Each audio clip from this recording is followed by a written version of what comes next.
If you're an aspiring filmmaker, a screenwriter, really any kind of high-level content creator, you already know the truth.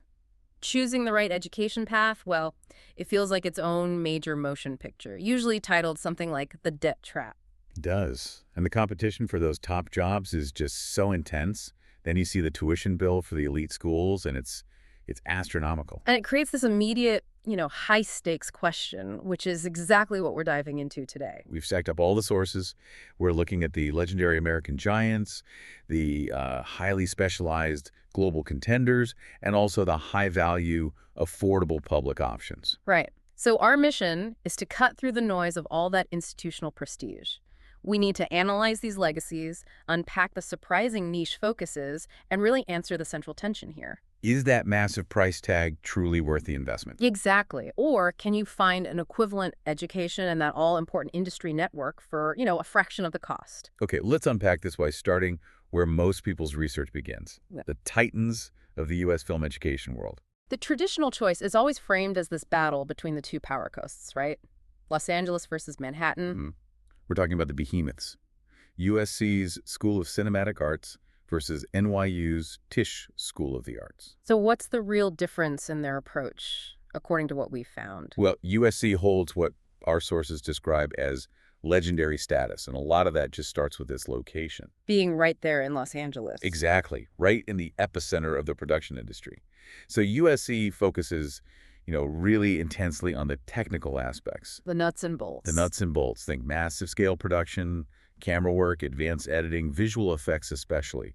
They have facilities that feel like professional studios, high-tech sound stages, the works. And the alumni list reflects that big budget pedigree. You've got George Lucas, Ron Howard, and for screenwriters, Shonda Rhimes, the creator of Grey's Anatomy. Huge television dramas. It's where you go if your ambition is aligned with that big mainstream Hollywood structure. Okay, so how does NYU Tisch contrast with that? You contrast that immediately with Tisch in the heart of Manhattan. NYU is less about that technical perfection and more synonymous with vibrant creative energy. More indie. Much more artistic, more experimental. The emphasis is on independent film, a certain grit, and just pure creative storytelling. And when you look at their alumni, that makes perfect sense. Martin Scorsese, Spike Lee. Yeah. These are filmmakers whose work was defined by that kind of indie, very New York sensibility. Absolutely. The institution's whole philosophy just seeps into the product. It's that distinction technical craft versus artistic experimentation that really defines the schools. We should probably pause here because this next detail is it's critical for anyone thinking of applying. The acceptance rates. They're staggering. You need so much more than just great grades. You need to already be a talented storyteller. Tell us the numbers. Okay, so USC's BFA and MFA in writing for screen and television. The acceptance rate is around a shocking 3%. 3%. To put that in perspective, you are literally more likely to get into Harvard. And its rival, UCLA, has an MFA screenwriting rate of 4%. It's hyper-competitive. Like top law schools. Or medical schools, yeah. And speaking of selectivity, that brings us to the American Film Institute, AFI, located right in Hollywood. Their acceptance rate is almost mythological. AFI is pure specialization taken to the absolute extreme. It operates entirely as a conservatory, just focusing on cultivating masterful storytellers. So no general education. None. It's all intensive, hands-on, 2-year MFA programs. Fellows specialize immediately. Directing, cinematography, screenwriting. You just get technical mastery. And an acceptance rate. It's less than 1%. Wow. And if you're accepted, the commitment is total. The expectation for AFI screenwriting grads is enormous. They have to produce this massive portfolio. 3 feature scripts, 2 TV spec scripts, 1 original pilot. So they walk out ready to take meetings. That's the idea, and you see it in their alumni. David Lynch, Patty Jenkins. Okay, so we've established the prestige, the resources, but here's where the sources give us a necessary dose of reality. What are the drawbacks, the, insider takes? Well, the sources cite some specific and pretty serious warnings. For USC, despite its legendary status, it's cited by some for having a toxic culture. A toxic culture. And perceived faculty favoritism, which is, incredibly tough to hear when you're paying that much money. Wait, if you're paying $70,000 a year and the network is supposed to be the core value, why would an institution like USC allow a toxic culture to take root? What's the cause? The primary tension that's cited is resource allocation. The sources claim that access to all that high-end equipment, the very thing that makes USC famous, is heavily skewed toward graduate students. Ah, so the undergrads feel left out. They often feel like second-class citizens, yeah. And that creates frustration and contributes to that atmosphere, especially when they're paying the same tuition. So the resources are there, but accessibility is the roadblock. That's a huge asterisk next to the USC selling point. It is. And now you look at UCLA, which is often that third member of the LA triad. It suffers from a totally different problem. Which is? Curriculum design. For UCLA undergrads, 2 full years are basically all general education courses. They only start their film-related classes in their 3rd year. 2 years, that's a massive delay.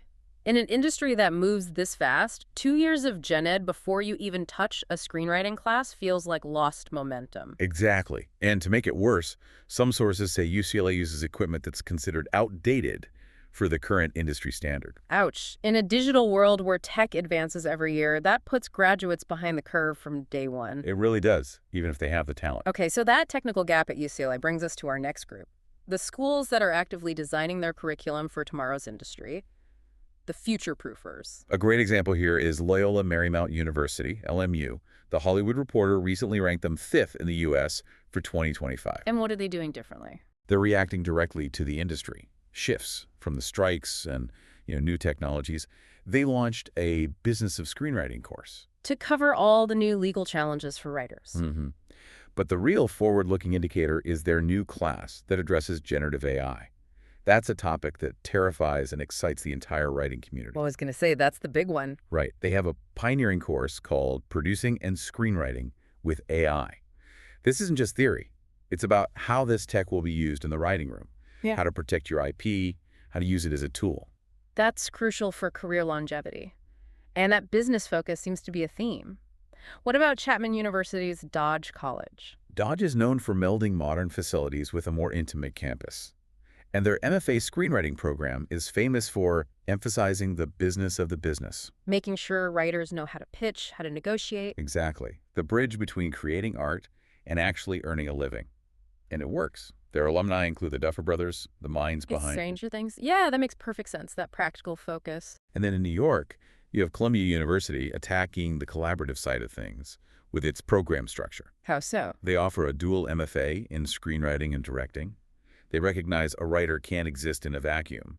The modules are designed to cover that whole collaborative process, so you're learning about the director's role, the producer's role. It gives you a broader understanding of the whole machine. It's all about adaptability. Okay, let's turn our attention overseas to the global contenders. These schools are essential for you to look at because they often offer, deeper historical roots or extreme specialization, and often at a much lower cost.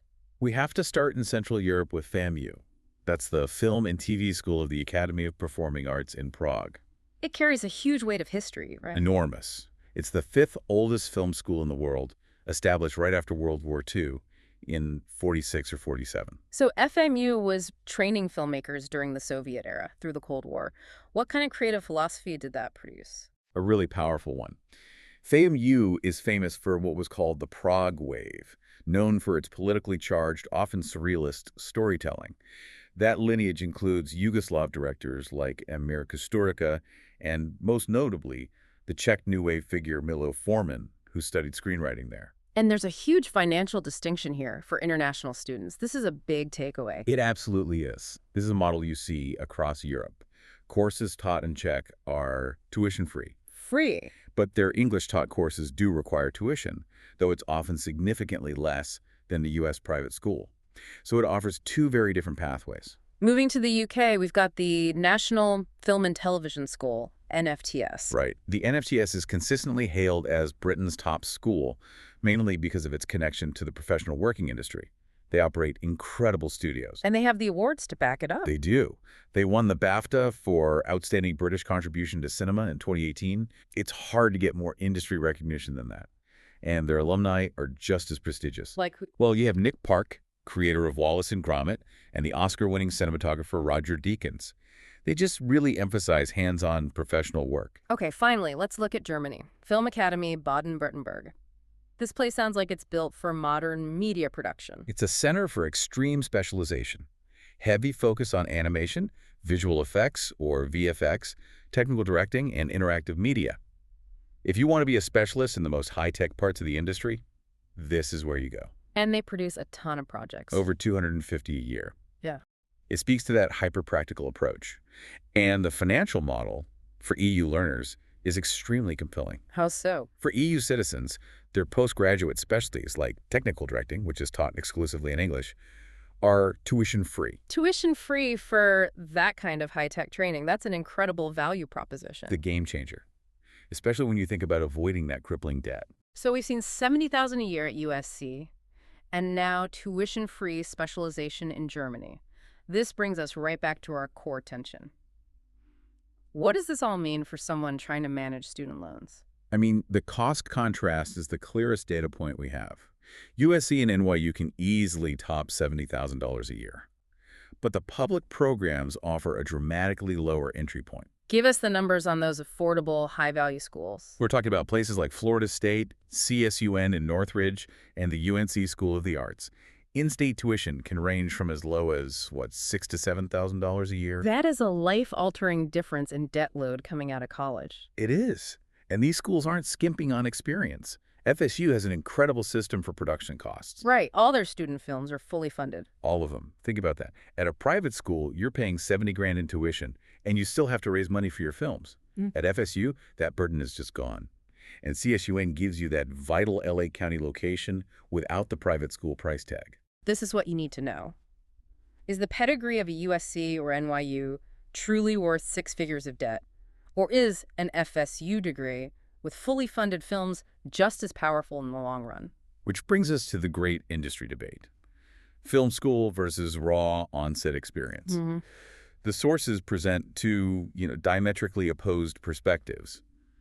The argument against expensive school is all rooted in the vocational nature of the work. The idea that you learn more in 3 months on a union set. Exactly. And that the money you save can literally subsidize your life for a year or two while you're getting started as a PA. And the sources even cite that extreme example that some film grads don't know the basics on set. Yeah, things like how to properly wrap a stinger or set up a C-stand. If you spend 4 years on theory but can't handle the physical job, you've missed a critical step. For crew jobs, the on-set route is faster and cheaper. Okay, that makes sense for the technical side. But what's the argument for film school, especially for writers, directors, producers? The argument is compelling. It's about two things: networking and creative risk. School provides a safe environment for experimentation where failure doesn't, cost you your job. Right. And crucially, it provides that comprehensive general education. One source mentioned learning about geology and psychology, not for the diploma, but because those things inform you as a well-rounded storyteller. And then there's the network. That's the non-negotiable asset for creative roles. It is. You might get on-set experience as a PA, but that formalized alumni network, that's what can unlock the major roles, connect you with agents, or get your pilot script read right out of school. Which makes the UNC School of the Arts path so interesting. It seems like a middle ground. It really does. Undergrads spend 2 years on fundamentals, but then there's a portfolio review to determine their best fit. So you're assigned to the area where you've shown the most skill, not just a major you declared when you were 18. Exactly. It ensures you're focused where you can actually excel. Okay, we've covered the titans, the innovators embracing AI, the global specialists, and the massive financial reality. Let's wrap this up. To recap, choosing the right path, it really depends on 4 key factors the sources stress: alumni success, program focus. Are you aiming for PV, film, animation, course structure, and most critically, weighing that location network against the massive cost savings of public or European schools? Ultimately, the sources show us that prestige is important, but it's not destiny. We have to remember, filmmakers like Christopher Nolan and Quentin Tarantino never even went to film school.